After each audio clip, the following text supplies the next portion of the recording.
Mahalo. You just come on dancing. What is up, everyone? This is episode 2 of the Outa podcast. That's a dumb name. That's 4. That's 4. But we are we're here joined by Drew from Felicity. Hello, one of our good friends. What was the opposite? Yeah, I got these two guys up here. Field goal's good.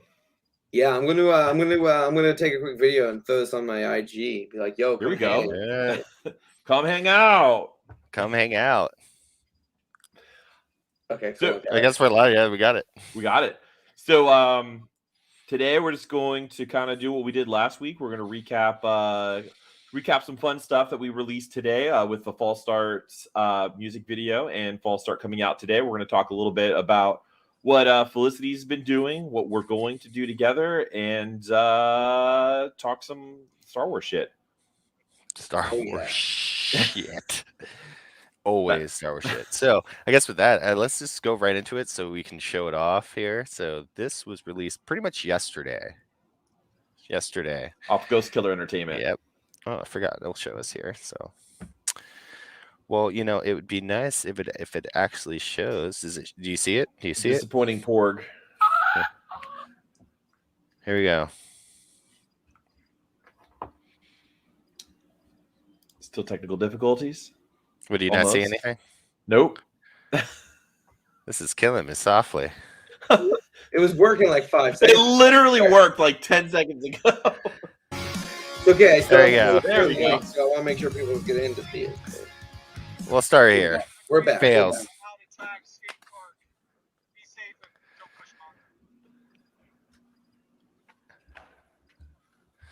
That's our buddy, Marshall. King of Orlando.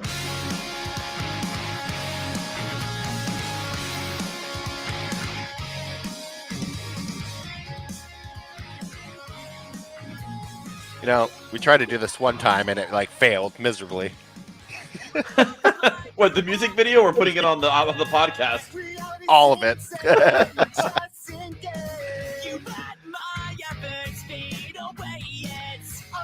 You know what this reminds me of? Mystery Science Theater, style. We should be like Put it on the back of our heads. Yeah.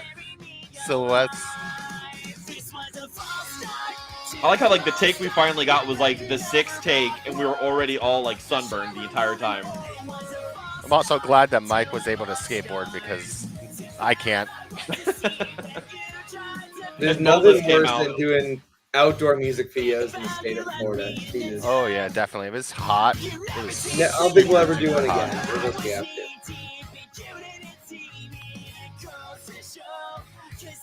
And all the sun reflecting off the concrete too. Oh, it was so hot and humid. Hot and humid. Product placement. Speaking of.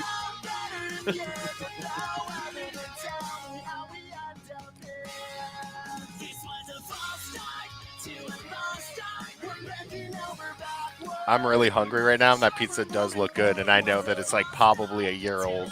It's like 7-Eleven pizza. Oh yeah. I mean, who made this one? Black Card. It was Maria. Nice. Awesome. She's great. The quality is amazing.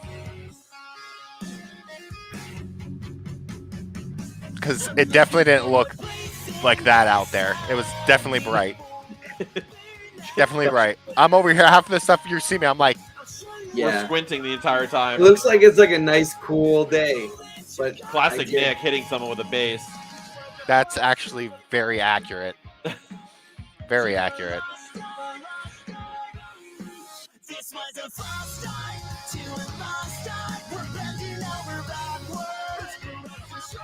You know what's crazy? Both of us have had Marshall in the music video. You just got him. You just have to. You gotta keep it going. Have him in it. He played Jesus, and you got this music video. Yes. That was awesome. We need to continue to have Marshall just do cameos in music videos. And I think what I like about Marshall the most is that if you ask him, he will come in the full mayor getup. Like he will bring his sash, he will bring the cowboy hat that someone just put on him at Black Booth. Rest in peace. Or Jesus costume. Or the Jesus costume. Those are the He'll two. come either one. He's got 2 things. So he's on a Spirit Halloween. He's got 2. You pick one. Mhm. Yeah. If you need That's an what's Easter cool. I think cameo, he'll come out. enough bands putting Marshall music videos in Orlando scene, and right now there's so many bands in Orlando scene that are like doing awesome stuff and getting attention, which is insane to me. But pretty soon he'll just be this cult figure in the genre because he's in so many different bands' music videos that so many people are seeing. He's such a humble dude. He's such a humble dude. I will say, speaking of music video cameos, Stormwalling music video actually had Drew in it. He was the reigning champ until Mike toppled his reign. That was a lot of fun. That was a fun music video. That was fun, and it was in a really cool comic book store. Yeah. Windows is amazing. Funny enough, the skate park's 5 minutes away from that comic book shop. Yeah. It's crazy because if you think about like between all the bands we know in Orlando, like how many of us have filmed music videos in the same spot, in the same studio, or in the same field, or in the same wherever. It's all in the magic. It's all in the magic, baby. Yeah. But I kind of wanted to just kind of like talk a little bit about Out of Time and Felicity for this one. I got a lot of cool stories to tell about the first time that we've ever played with Felicity. Mm-hmm. I remember. But I mean, first off, I want to thank you guys because I remember when we came back. Our first show in 2019 was Nikk just left. Our first show in 2019 was with you guys calling all captains and brigades. And then funny enough, our first show of 2022 was the Dear Universe album release show. And then our only show, I would say, of the quarantine was a live stream. Yeah. It was the only time we got to play that entire year and a half. 2020, right? Was it 2020 or 2021? July 2020. It was 2020.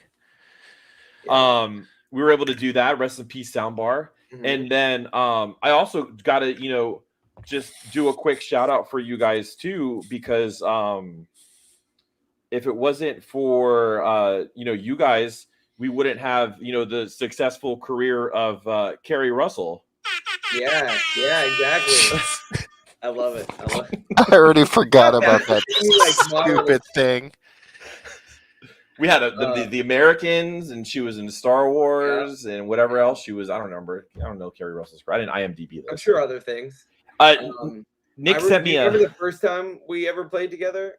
Yeah, I was at the Bat Ranch. Bat Ranch with We Were Sharks. Yeah, it was with We Were Sharks. Power cut out in the middle of the show, and they were like, "Just keep going." And so I always talk about this. I always talk about like, did you guys have your in-ear monitors on a separate power grid? I think at the time only Damien had in-ear monitors. So I'm not sure. Because I know you guys you and Corey were on Kemper. Yeah. And I remember like standing. I think I was with Colin from We Were Sharks, and we were on the balcony, and I think I literally saw all of it play out. The guy at the PA, like the mixer, I wouldn't even call it a front of house because it was literally just a fold out table with a mixer on it. He got up, and I saw his foot hit the only power strip and pulled it out of the wall. Powered everything into the whole barn. And I think you guys were playing Weekend Warrior, and all you heard was just like Tyler was still hitting, like still going, and you just hear Damien like, "I don't want to go," and I was like, "Fuck!" And the guy like plugged it back in really quick, and I was like, "Oh man." It's like I hope it works that way. If you, I don't know if your guys' gear takes this. Our Campers take like 3 minutes to boot up. Yeah, the Helix the song was over by the time we got our sound back. I'm good. The other thing I remember about that show was that there was these women who were spray painting a broken down school bus, and it was right next to all the band's merch. And we're like, can you not do this? Spray paint this band the entire night? Right next to our merch. It was like getting on our table. It smelled like everyone was getting headaches, and they were just like, "No, we're gonna keep doing it." And we were like, "Okay." I mean, you can imagine how long they were doing that for. So of course they were probably in La La Land the entire night. For some reason, it was just like, let's spray paint this bus. laughing too because that was obviously it was like the first time we had all met, and and I remember vividly, like, I'm setting up our merch table inside, and Damien came inside, and I swear to God, it was like Chris Traeger from Parks and Recreation. He just goes, finger guns, and he goes, Justin Robertson. And I was like, Damien. Yeah. Like not even like a hey or anything. Yeah. It was just Justin Robertson. Like Dude. finger guns and everything. I was like, so every time I do it to him now, I'm just like, Damien. Rigatoni. It's like, I don't know how to pronounce your last name.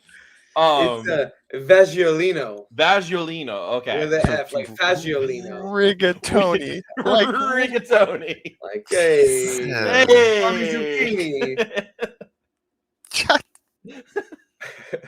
But that show was absolutely insane because, you know, We Were Sharks had a great time, but there was another band there that was called Sink the Ship, and I remember they set up next to us, and I tell this story because nobody ever believes me, but they had their merch girl, and her name was Andromeda, and 100%, like, her name was Andromeda. She was an awesome merch person. Like, I was like talking to her most of the night, but she was vegan, and she was like, man, I really hate touring with these bands because they never know what to buy me to eat, because they had just got pizza delivered to this open field. Like, I didn't even know Domino's delivered, like, just airplane hangar, open field. Just find the pigs and the horses over there. That just leave it there. Spray painting a van, take a left, right there. Yeah. So I remember they got into this big fight, and she was just like, I can't believe you guys don't think about me. I can't eat this shit. It has cheese, and I'm vegan, and I don't eat dairy. So they go, fine. They go to Wawa, and they just bring her back baby food, like mashed peas. And she just sat there for the entire night eating baby food. I mean, why would you even like? They have salads at Wawa. Nah, that's just overall fuck.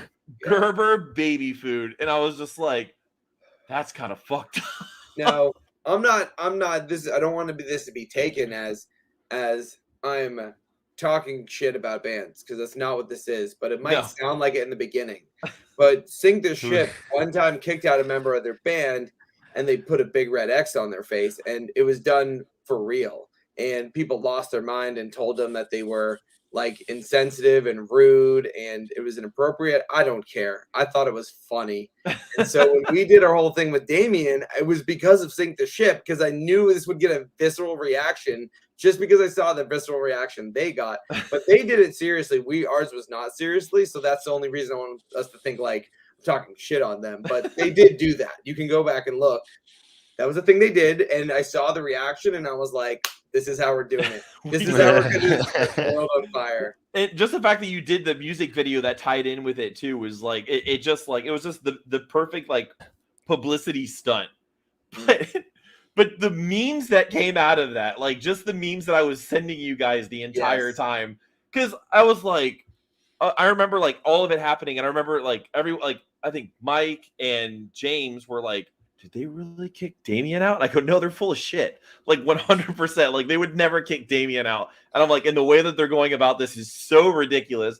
So I was just like, I'm just going to meme the shit out of them.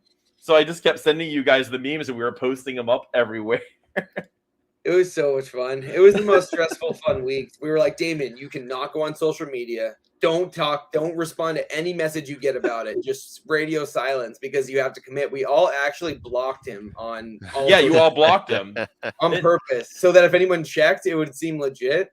And for 1 week, we like had to like keep it under wraps. And then the payoff, we were like, we didn't know, because we were like, I don't know, maybe this joke won't land when the music video comes out, and people will just be pissed at us. But there was a few people pissed. My favorite thing is people commented, and they were like, you did a publicity stunt. You didn't have to do all of this. Just, you could have just said, hey, here's my music video. And I'm like, it's a publicity stunt. It wasn't for this. Yeah. The fact that you followed the entire thing and are now here. Yeah. So, all the legit auditions that probably came through. Yeah. It was way more than I ever. It was like very flattering that people ever like did that, because we were thinking no one's going to believe this. Like we thought everyone would be like, you guys, and just like see through it, especially because we kept making it more and more ridiculous. Yeah. Like we made it seem like Dave Grohl auditioned. We like had a hotline that you could call an audition that we set up. And when you answered it, it was just Corey being like, "Thank you for calling the Felicity hotline. Please leave your name, your number, your email, and 30 seconds of your favorite Felicity song after the beep. Beep." And then people actually were like, "My name's Jake. I live in Long Island. My favorite Felicity song is Hang On." And then they would start singing it a cappella. And I was like, I felt really guilty because I feel like people like were believing it. And I thought people were just going to think we were bullshit. So it definitely was like, I felt a little guilty, but it was really fun at the same time. I wish that you guys so not the audition tapes, but I took a good 3 hours of my day prank calling the shit out of that line. Yep. You and Andrew Wade was doing it. There was like 2 or 3 people that were doing it. It was great. You need to just take those and just put them out on the internet and just be like, here's some audition tapes of just people. Because I did one of I was like Joey Bag of Donuts. Like these are TikToks. This is great. 100%. They should be TikToks. Yep. Okay. Let me write this down here. Let me mimic them and like that's awesome. Not even just mimic them. Just put them up with like just the picture of Damien's Red X face. Yeah. Just put all the prank calls that you guys got, because it was like I remember just sitting there and I was just like, I'm gonna fuck with these guys. These guys are full of shit. And I would just prank call the hell out of you guys. And I was like, I'm gonna do another one. And I would just do them in different voices every time I called in. I was acting like all of Damien's family from like New Jersey, like gonna bust their kneecaps. I know a guy. That was half of us going when we were up north. Oh, we were going to the Jersey Turnpike. It got really bad for a while that like I literally had the accent almost the whole night. It was rough.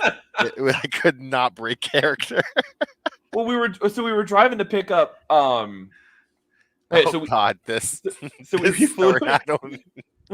flew into Baltimore. We got picked up. James picked us up in the van that he rented, and the next morning we were going to go pick up Catalano because Catalano flew to JFK. So we were driving from DC to pick up Catalano and JFK, and then we were going to go to Boston. And the entire time we left at like 4 a.m. Yeah, we flew, then we went, and then we went again. So we left at like 4 a.m. We got 3 hours of sleep. And we spent, it had to have been like 4 hours in Jersey. It was miserable. And the entire time we were just like, hey, that's where all the Bon Jovi songs were made. And just like the entire time we were just ripping everything. And Tony was just like, hey, is that New York over there? I was like, no, it's Newark. But we finally like got to JFK, and we're driving this just white van, black tinted windows, and Catalano's waiting for us to pick him up. And then there's this girl next to him in the next bench. And all you see is the van door opening. We're all just like, hey, how the fuck are ya? And he gets in the van and we just peel out.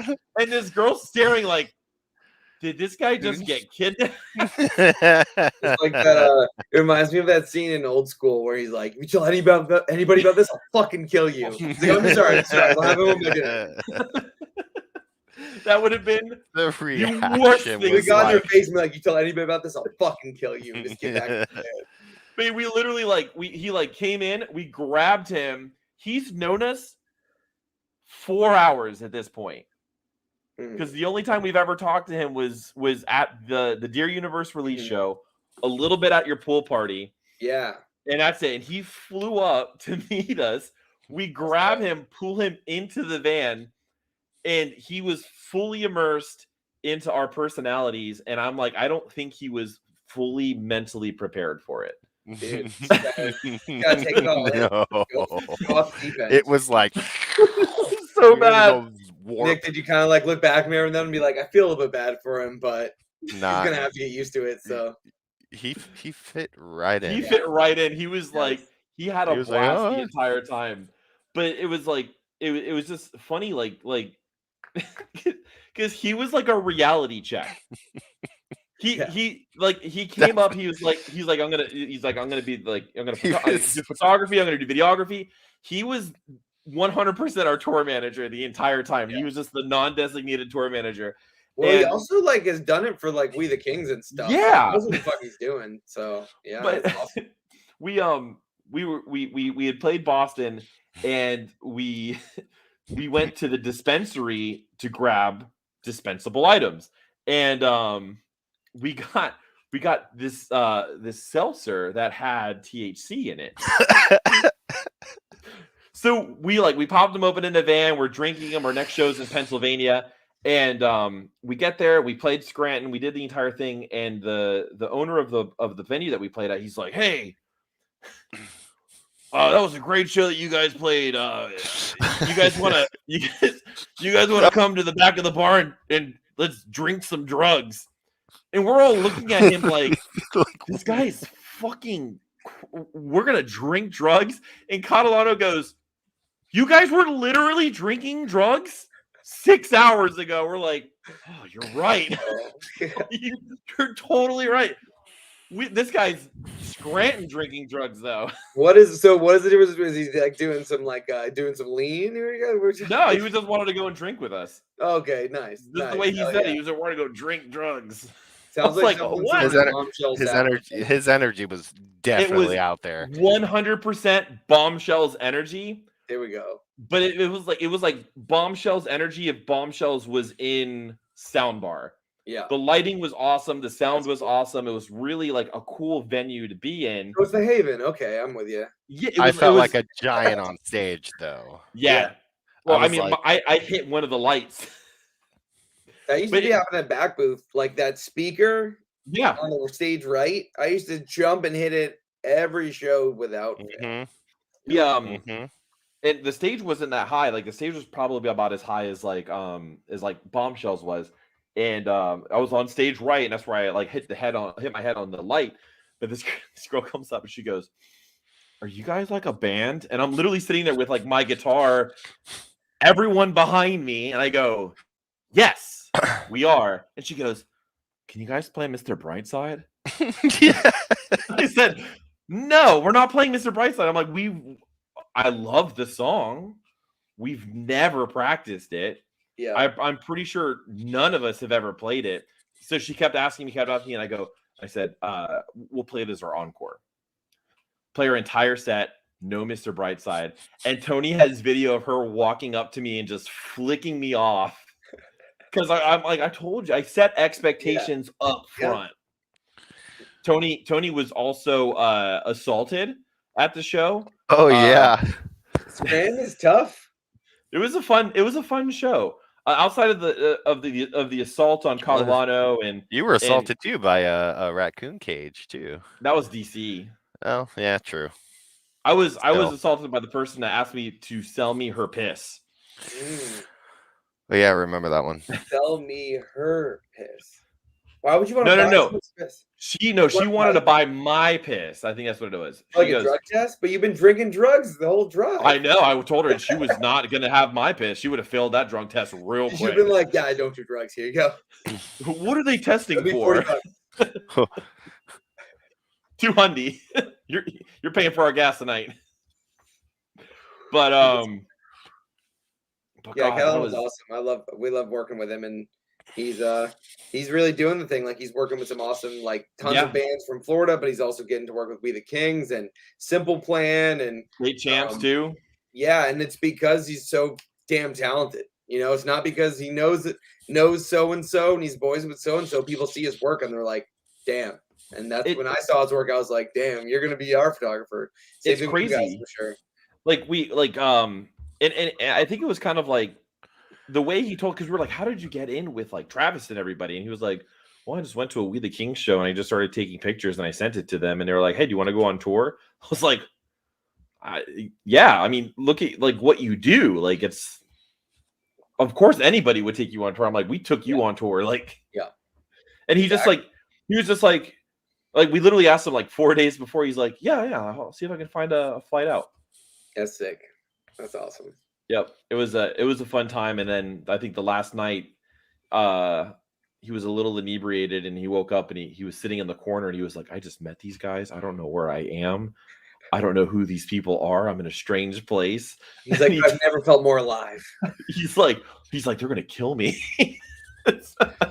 Man, We had a dude. blast though. It's definitely memories. Definitely Yeah, memories.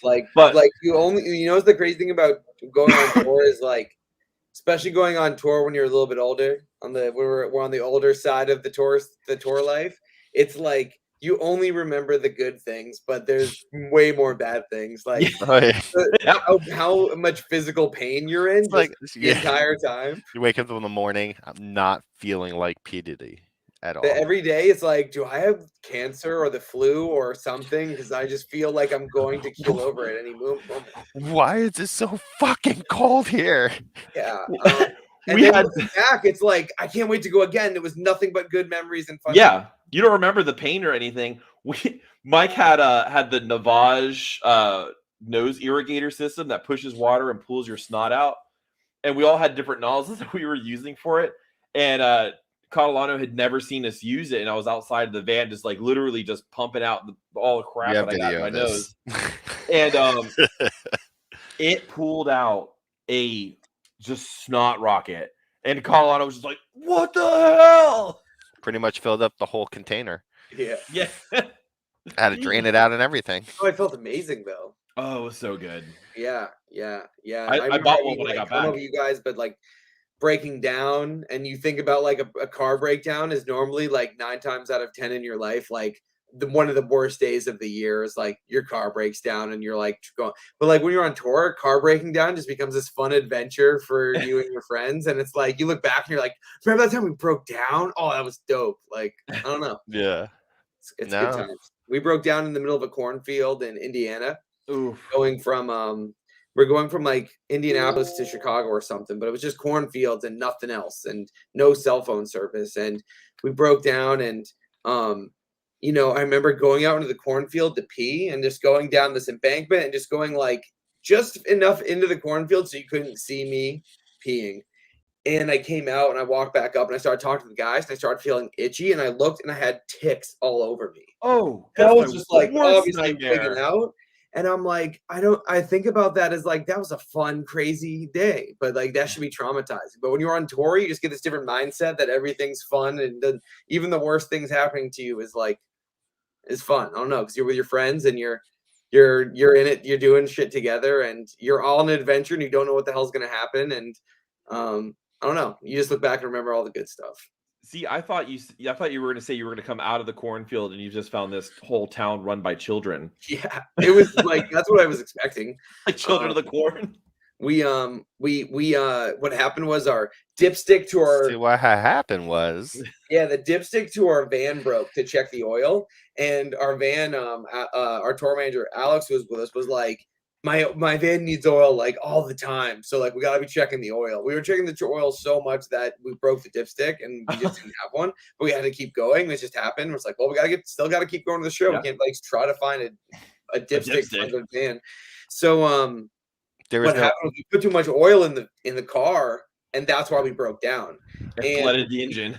we couldn't get the oil out because you needed to be able to get the like oil filter off or get the nut that where you drain the oil, like if you change your oil. We couldn't get it off because we didn't have the tools. So we took the top of our merch bin and we wrote socket wrench with like Sharpie, and we were just standing on the side of the road without our shirts on because it was so damn hot, getting a tan just with a sign that said socket wrench. And finally some guy from Indiana just like stopped and fixed it all for us. Like it's like, I got you guys, and like pulled out a toolbox and like fixed it, and we were on the road. And it was nice.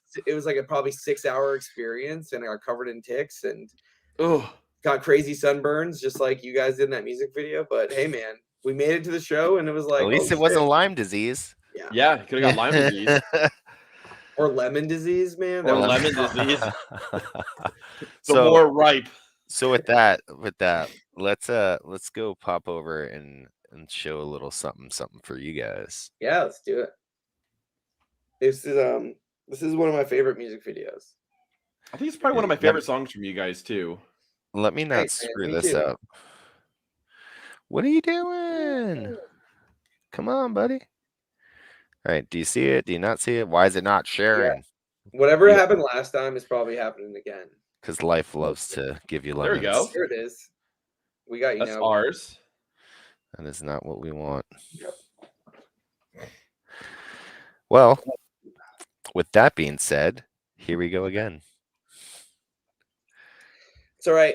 I came prepared. I have lots of toys and trinkets around me. I could show. Oh, there you go. That's working. There we go. Perfect. It's got a full screen it. Patience. Patience. Oh, rest in peace. I wish this ad wasn't here.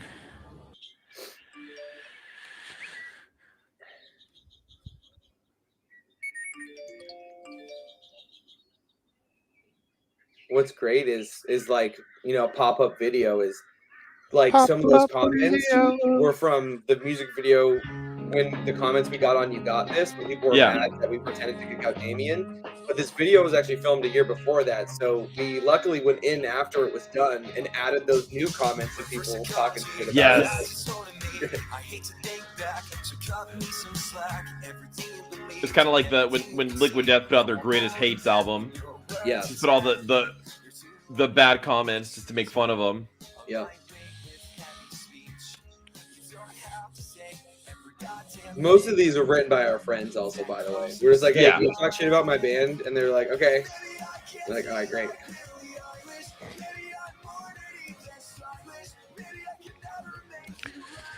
That beard.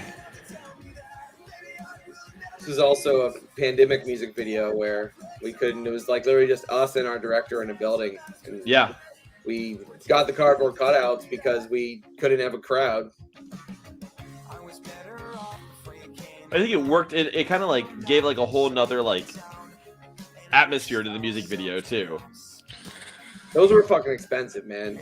I was not happy when we tried to return all those. They were all fucked up. Goodbye, my pride. Yeah.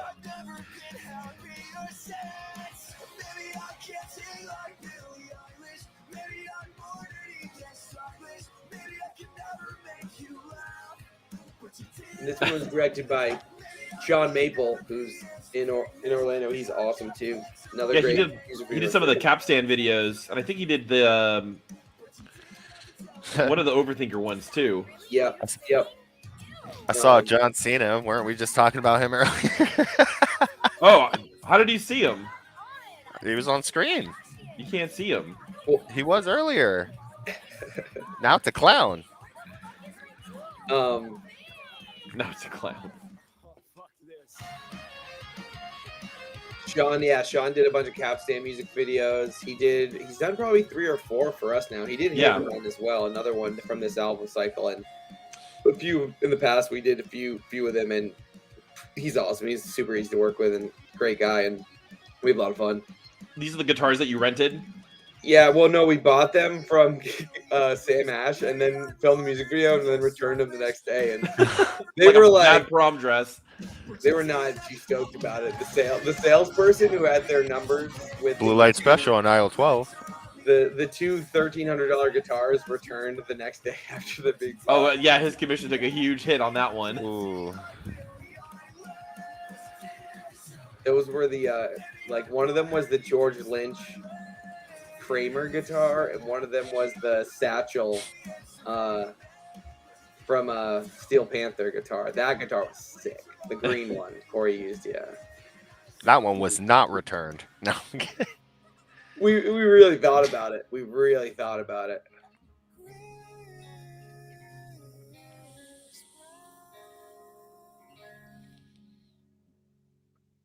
You guys should have had a Chris Pratt cutout though. We did. It's right there. Oh, there he is. Yeah. So much you pay attention. That's not no ads. Who is that? The waitress? Wait, the video. That was the second half of the video starting. Just kidding. Oh, I was like, oh. It's a two-part. Part due. If you enjoyed that video, enjoy this one. Trident. Keeping your breath smelling great. With this new music you guys are releasing, Is it like, how new is it to you guys? Because for us, like, that album we recorded in 2019 and we just couldn't release it because we were like, what's the point of releasing it? We can't even play a show. And like, I don't want to release an album, not have to have a dope release show and stuff. So we like just waited. We're like, we'll wait it out because what if this is 3 months? Remember at the time we were like, Well, we thought it was like 3 months. Yeah. 6 months tops. No, Release our album. 6 months top. 2 years later. 2 years later. Still stayed. So the songs the newer songs that we have, we finished tracking them early or late 2020 or early 2021, I think. Mhm. Or no, they were done mixing and mastering at the beginning of 2021, so like around like April or May. Yeah. But I think we had finished tracking everything in 2020. We did it all with Dylan Herzog over at Close Quarter Recordings. Yeah, we work with him. He's awesome. We did a live session with him, and we want to go back and do like an acoustic thing with him soon. Mm-hmm. He's badass, and he's what the most unassuming studio you've ever found. You're just like in this neighborhood, and you walk into his house and turn left, and it's like, what? Yep, it's sick. It was like it was so like it was the weirdest thing ever. So, rest in peace, Castle Church. But I went to go see someone's show at Castle Church, and I was at the bar, and he just comes up, like he just came up to me. I've never met him before, and he just starts talking to me. He's like, "Hey, aren't you in Out of Time?" I was like, "Yeah," and he was like, "Yeah, I think we had just put the EP out," and he was just like, "Yeah, I really like the EP. If you guys ever want to like like track a single or anything, like hit me up." So we had gone on the tour to support the EP. We got 2 shows in, and then the world said otherwise. Mm-hmm. And we drove all the way back. And I think literally I said, "Hey, do you have time this weekend? Like we'll go in, we'll do a single." We ended up doing Husky Fight. Nice. But yeah, we literally just hit the ground running right from there. And that was kind of like we got the first one done, and then we were like, "You want to do this many more?" And we did that many more. Some more. Yeah. Would you like some more multipass? And it was funny because like you guys were talking about doing an acoustic. He just started, not just started, but we actually just did an entire verse and chorus with an acoustic guitar and bridge with an acoustic guitar. And I think even like on some of the newer songs, like we incorporated a lot of acoustic stuff. So he just kind of closes off the drum room, and you're just there with like a room mic, a mic right in front of your acoustic guitar, and then you're just like just literally jamming out in a soundproof room. And it sounds so good. Like, it's crazy. No, literally wailing on the acoustic room at Guitar Center, man. That's my favorite. Yeah, we actually filmed a live session in there because we saw it. Out of it did a Yellow Card cover set for Warped Winter last year, and since it was all going to be pre-taped, they couldn't be at the day we were doing the taping. So I was like, if you guys can get the video of it, like send me, I'll add it to the stream. So they did it all at there, and it sounded so much like, I felt bad because it sounded so much better than all the rest of us because we were doing it like actually recording it live. And I was like, oh man, we should just done what they did. Like, just have all the bands do that at Dylan's, and it'll all sound great because Dylan's gonna make us sound great, and no one's gonna really care at the end of the day. But so we're like, okay, if we ever do a live stream again, like that, we should just do it at Dylan's and then just premiere it because no one's really gonna know we're not live or care. Yeah. And the one we did at Soundbar, like, there's only so much you can do. Yeah. In order to get it, so much fun.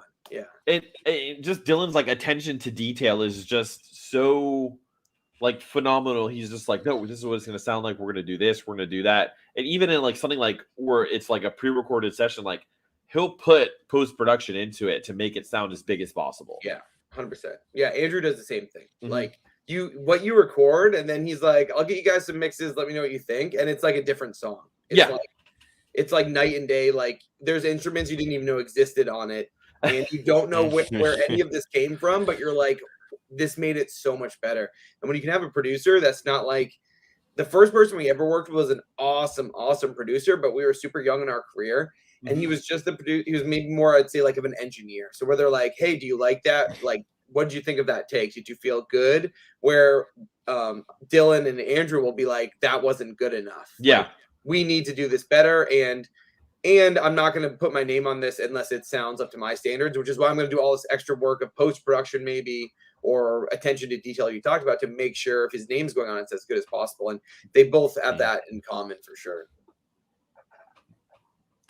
Meanwhile, last time we were there, we were just shooting each other with Nerf guns. That you hit me in the nipple. So we're recording next month. We're playing Kraken Fest next week, and then we're playing 3 days of Warped Winter the next week, and then we have to be in the studio the next week. Yeah, so let's. That's the best times though. That's like, it doesn't get better than this, guys. Remember that year and a half where we did? Yeah, I'm not complaining. Now we're going up for lost time, balls to the wall. But like you brought it up. I mean, it was you like so nonchalantly, just like very like passe. Kraken Fest, dude. Like, I don't think it's really settled into me because it was like 2 days ago we found out. Yeah. So surprise, like, motherfucker. Yeah. The used Red Jumpsuit Apparatus, Evergreen Terrace, Story of the Year, which you guys have played with before, right? So the Story of the Year was on the Warped Rewind at Sea cruise that we got to do, and they were on that. And the reason we have a kind of a history with them is, like, first of all, I'm sure you guys have, but they're like the best live band in the world. Yeah. Like I know that's saying a lot, but show me any band in that we've ever had in our scene that off their amp, backflips off their amp. Or they would throw each other their guitars.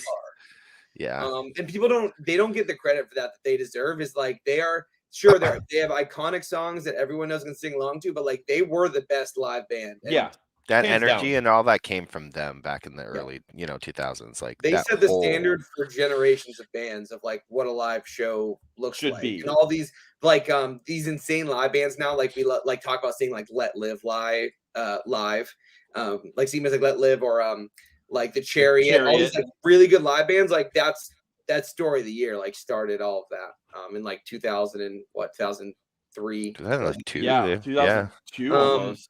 But we were on that Warped Tour cruise with them and got to watch them play live like 4 days in a row. And it's like, wow, that makes me feel like a horrible musician and entertainer and everything, because you're just seeing these guys who like the whole time had the biggest grin on their faces. Like it was the best day of their life because they got to play music still. And when you get to see a band that's like still has that after 20 years, it's like really inspiring. Yeah. And then they were just like so much above us and like everybody else, but that's because it's Story of the Year though. It's like it's not a compliment that their show is just so far above everybody else's live show. It was awesome. So our buddy Tyler Phillips, who was with the cruise, and he's like a Rain Man of our like pop punk culture and our scene of like every single band, every single tour, every show. He just knows that he was there. He's just like an encyclopedia. He was like Story of the Year's first tour was in support with Hoobastank and in support of Linkin Park. And they were like the opening band that was like this young band, and Linkin Park would bring Dan on stage to do One Step Closer, because at the time that was Linkin Park's biggest song was One Step Closer. So they would like close with it, and the lead singer Hoobastank and Dan would come out on stage, and it would give them like that little Linkin Park boost, like the fans, hey, these are the opening guys, like check out their bands too. And so there was this night on the cruise where it was like The Dead Will Rock Again, where all the artists on the cruise got to do a song from an artist that had passed away that meant a lot to them. So you had like Real Big Fish like covering Johnny Cash, and you had like Good Charlotte covering Sublime, but it was each band just doing one song, like an open mic. So it was just like run and gun. You ran up with your guitar, you plugged it in, whatever settings it was on, you just used and just played it. And so we prepared that we were going to do One Step Closer by Linkin Park already, because that's just all of our, like the first Linkin Park song that all of us learned, like when you're like in 5th, 6th grade, or whatever, that song comes out, that was the one. And so we learned it, and Tyler was like, we could ask Dan if like he would come do that for you guys. And he was like, fuck yeah, let's do it. And I was just like, he said yes. And we were out there side stage, and we were about to go on, and he wasn't there, and we were just stressing so hard, because you like understand it, like if he forgot or if he was busy, like I get it, but like you're still like hoping that he does. And then like 1 minute before go time, he just shows up with a beer and is like, "Let's do this shit, boys." We went up and did it, and then he hung out with us, and he was just like the nicest, most cool, genuine dude. And so that was awesome. So we actually asked him to do a feature on our album, and he did that. And now we're getting to play a show with him. I'm going to say what up to him at the show Saturday. So next Saturday. Oh yeah, dude. Is that one's at the Orlando Amphitheater, right? Yeah. Or the fairgrounds? Yeah, it's where like fairgrounds. Yeah, fairgrounds. Yeah, where like Sad Summer was. And yeah, I know last year it was at the parking lot for Ace Cafe. Yeah, I was at that one too. And that was weird because it was in March. So it was kind of like, should we be doing this? There's like a lot of people, you know. They come out that WDJR was like, there's like 2,500 people out here. Give us some noise for the JRR. And it was, oh, come on, damn it. I was like, oh my God, guys. Like, 1, relax. 2, thank God I have my mask. 3, I should probably go home. It was pre-vaccine. It was pre-vaccine. So it was pretty bold, but I was like, well, I'm not gonna be going to like see any like family very soon, or I was like, let's go check it out. And so I went to it, and I was like, it was a great show, and a lot of people were wearing masks. I'd say most people were, and I feel like people were being as responsible as they could be with it. And it was a good show, and I think it was the start of like the ball rolling, at least in Florida, of like Orlando being like, okay, well, like people will go to shows if we have them, and we can have them. The only reason we're not having them is because of like people are deciding not to play shows. Yeah. But we didn't play until that show with you guys in August. Release show. That was our first show. And it was a weird time. It was a weird time, definitely. Like the sporadic trying to figure out what we were going to do and what, how we were all going to play shows. But you know what? It worked out. It worked out. And it's like, it's bittersweet too, in a way, because it's like, it makes you appreciate some of it a lot more again. Yeah. I don't know about you guys, but like playing shows, it feels like there's a new energy. I don't know. It feels like rock music's like kind of making a comeback in the grand scheme of the world. Yeah, we have to thank probably MGK, but like, man, he fucking killed it, and we gotta appreciate that because he's doing a lot for us, and that's really cool. And a lot of these like really like pop punk artists or bands are like popping up and getting a lot of attention. A lot of young generations are now discovering this music that we've been playing for decades. So, and it's like I feel like a lot of I don't even know if it's the old guard or what it is. Like they're trying to gatekeep the genre, but I'm like, no, like let them come in. Like kids are buying guitars again. Like they're buying the MGK signature, not because it's flashy or anything. It's just literally one pickup, a fucking rock machine. Tom DeLonge is getting he's finally people are picking up his guitars again. I mean, the Tom DeLonge Strats are going for like the Squire version, like $1,400 right now. Yeah, they're crazy still. But it's like people are playing guitar again. Yeah, and kids are wanting to go to concerts, which like there was a scare there where it was like with this next generation of kids not even care about concerts because of COVID, because when you like a year and a half when you're in high school might as well be like a decade to us. Right?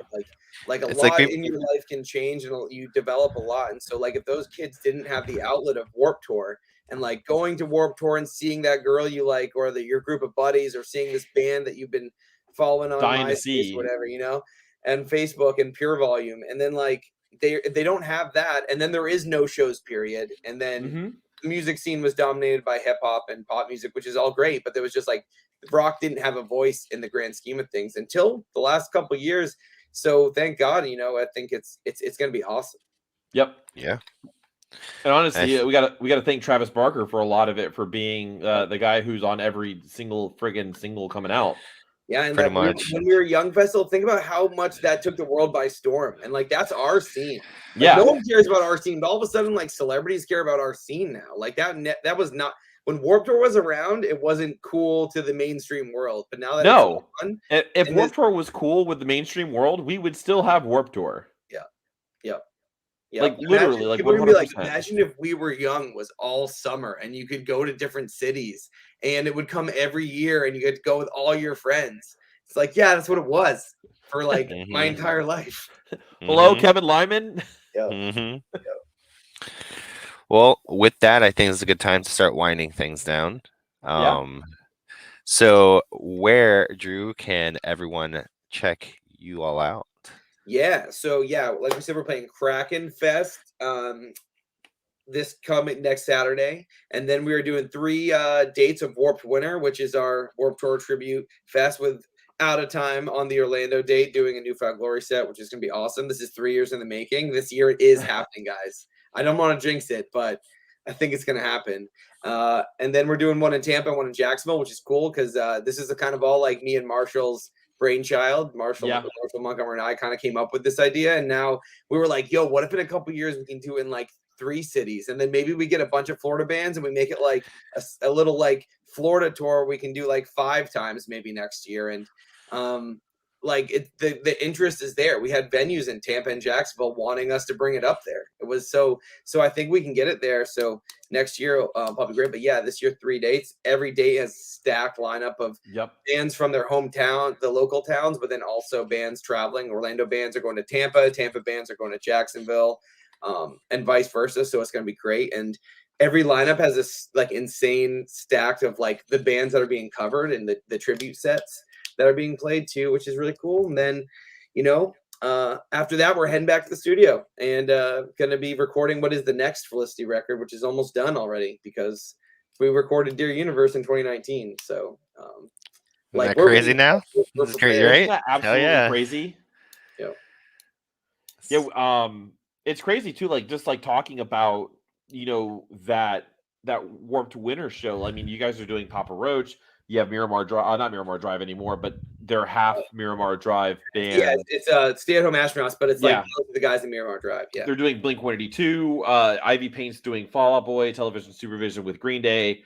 Riot is doing their amazing Paramore set, and then you have like Keep It a Secret, who I love. Keep It a Secret. I was like so excited. I'm like they're 100% going to do a Coheed and Cambria set, but I'm stoked for the Circus Survive set.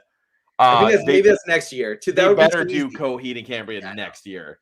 Yeah. And then the For the Best guys are doing Story So Far. It's stacked. Yeah, we're stacked. And you know what's crazy is the very first Warped Winter we had Meet Me at the Altar doing Story So Far. Yeah. And 6 months later they were in the Stratosphere. And we're like, goodbye. That was fun. See ya. Because they're so huge now and that's so rad. And like Capstan, all Magnolia Park. We have all these, and then we have all these, this like you guys and us and 408 and Brave Weather, and yeah, so many awesome like bands, around from Central Florida, and like Arrows in Action. A lot of those guys are from, some of those guys are from Orlando, grew up, born and raised here. So like, let's go. It's an awesome time, in my opinion, for us all to be doing the damn thing. And after we came back, the music industry came back. Like it was weird. I'm sure you guys felt the same. I didn't know what bands in Orlando were still bands because there's a lot of so people many that fell off. People get jobs. People maybe decide to have kids. People develop a new hobby that kind of fills that void, and then all of a sudden, but it's cool that now all these bands who stuck through it and survived and kept working their asses off through it are like seeing a lot of that dividends pay off now, which is really cool. That's the beauty of it now, and it's crazy because it's like it brought a brand new appreciation to everything, and that's I think we needed it. We definitely needed that. And honestly, props to Montgomery Drive Marshall for keeping up with us and putting everything back together. He definitely kept it going, especially throughout the whole pandemic and all that stuff. Like even trying to stay communicative and like planning things out and trying to like figure out what was going on. Like we were all like, if anyone wants to take anything away from this, it's like we were all communicating, trying to figure out like what to do and how can we do this as safe as possible. So, but we're here and we hope that everyone enjoys like what's to come from all of us, because that's what that's what we're here for. Yeah, if you're in Central Florida and you're into pop punk, rock, alternative music, then like it's a good time to be alive. There's a lot of awesome bands that are like all on the cusp of either already blowed up or about to blow up, and the lineups at just the shows I've been going to lately of the bands in Central Florida, it's going to be like, I remember that the stories about like the 90s grunge era in Seattle, and it was like you'd go to a show and it would be like Pearl Jam, Nirvana, and Alice in Chains all as local bands playing a show together in a basement, Yeah. We could be doing that. We're building that right now in Orlando, and there's already dividends. How many of us have played with Capstan in a living room or in Austin's coffee shop or their living room? Or Magnolia Park, or these these bands are doing Brave Weather, like getting to play shows with Brave Weather seems super exciting. So yeah, but can't wait. Soon. I wish there's so much more we can talk about soon, but like it's like we'll see. But studio it's beautiful. Hopefully we can talk about that soon again. Yeah. That'll be the fun part. We have definitely hear how that goes. I'm really excited about like kind of what we just did in the studio, even though like can't talk about what we just did. I'm like, come on. Yeah. I feel like everyone's like all these bands, just like everyone's kind of hitting their stride. So that's really cool to see. And everyone's like just isn't stopping, isn't slowing down. Everyone's still speeding up. Like we're still not at full strength, I feel, yet either. Like I'm ready to go. Like book me on a show tomorrow, I'll be there. Just tell me what time to be there, I'll be there. So I know you said like everyone guys can catch you guys at Kraken Fest that's coming up. We are like Warped Winter is going to be coming up as well. I think all your socials are We Are Felicity. That's it. We Are Felicity. Pretty much everywhere you can find us there. Cool. And then if you guys can't catch them on social media, or if you guys can't catch them at a show, you can catch them on Thursday nights on the WB at 8 p.m. WB. Is that really what it airs? They have is it because it's back?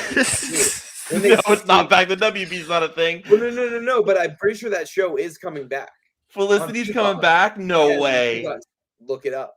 I'm looking this up. And I was like, I wonder what's gonna happen with this. Hope just put like a punctuation mark at the end of your name, and that's what call we it a day. Yeah. I'm really looking this up. But yeah, it's for a while it was great because people had been gone long enough that people don't even remember it's a show, especially the younger generations. But the younger generation has no idea what it is, and it's crazy too because like J.J. Abrams was an executive producer on that show. Yeah, like it started like the careers of so many like talented people. And I only remember watching it because my mom watched it. Like, I never watched it. I just remembered it existing. Yeah, it was like, but like think of it like Brian Grazer was on it. J.J. Abrams, Ron Howard was an executive producer on it. Mm-hmm. Like it was just so like Star Wars here. It is 100% Star Wars. And then people are like, I can't believe show for like it's like a coming of age tale of a girl in the city in college. It's not like the coolest subject matter to have such cool people involved in it. No, and it's like then he did like Alias right after that, and that was like, oh, that cool. That was the cool. You wanted to see. It's like you wanted to see what the 2000s was like. Definitely right on after Felicity on the WB. Oh my god! Followed by Dawson's Creek and Buffy the Vampire Slayer. But it's like it and I always like to just take a dig at Star Wars fans because everyone was like, I can't believe Kerry Russell is going to be in the Rise of the Skywalker, and it's like, dude, you see who produced Felicity? J.J. Abrams, everyone who's had a hand in the cookie pot of Star Wars was on Felicity. I don't see why I would even bother people. Like, it's not like she was a main character. I know. Kerry Russell? Fans, we're very self-loathing people. We're very hard to please. Yeah. We're very particular, I would say. We have another show on Tatooine. The nicest way we could say it, we're very particular. With that being said, thank you for joining our stream and peace out.